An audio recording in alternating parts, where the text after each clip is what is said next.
All good people are appalled by the sufferings of the innocent. When an innocent person is struck by a painful disease, or tortured, or murdered, we naturally feel sadness and helplessness and often rage.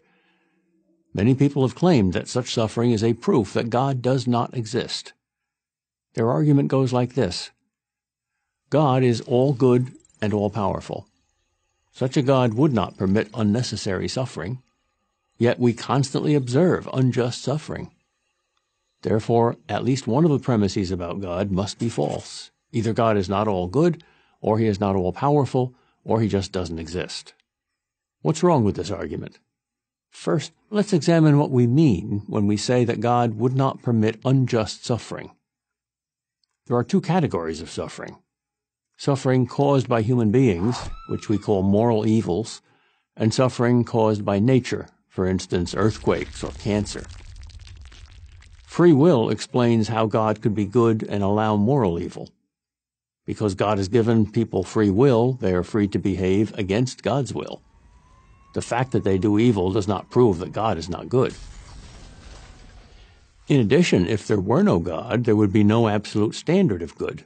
Every judgment presupposes a standard. And that's true of our moral judgments too.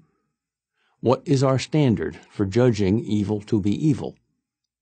The most we could say about evil, if there were no God, was that we, in our subjective tastes, didn't like it when people did certain things to other people. We wouldn't have a basis for saying an act was bad, only that we didn't like it. So the problem of human evil exists only if God exists. As for natural suffering, that poses what appears to be a more difficult question. We see an innocent child suffer, say, from an incurable disease. We complain. Understandable. We don't like it. Understandable. We feel it is wrong, unfair, and shouldn't happen. Understandable. But illogical unless you believe in God. For if you do not believe in God, your subjective feelings are the only basis upon which you can object to natural suffering. Okay, you don't like it, but how is your not liking something evidence for God not existing? Think about it. It's just the opposite. Our judgments of good and evil, natural as well as human, presuppose God as the standard. If there's no God, there's neither good nor evil. There's just nature, doing what it does. If nature is all there is absolutely no need to explain why one person suffers and another doesn't. Unjust suffering is a problem only because we have a sense of what is just and unjust. But where does this sense come from? Certainly not from nature. There's nothing just about nature.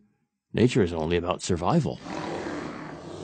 What, in other words, does it mean for suffering to be unnecessary or wrong?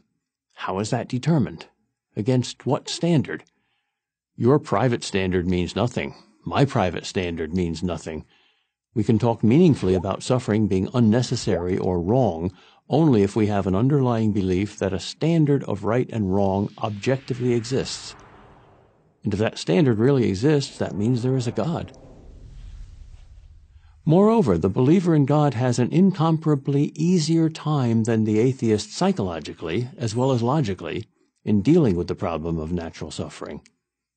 If you accept that a good God exists, it is possible to also believe that this God somehow sets things right, if not in this world, then in the next. For the atheist, on the other hand, no suffering is ever set right. There is no ultimate justice. The bad win and the good suffer. Earthquakes and cancers kill. End of story. Literally. If nature is all there is, how can a sensitive person remain sane in a world in which tsunamis wipe out whole towns, evil men torture and murder innocent victims, and disease attacks people indiscriminately? The answer is, it's not possible. Is that how you want to live? I'm Peter Kraft, professor of philosophy at Boston College for Prager University. Join Prager University, subscribe to our YouTube channel, and sign up for free at prageru.com.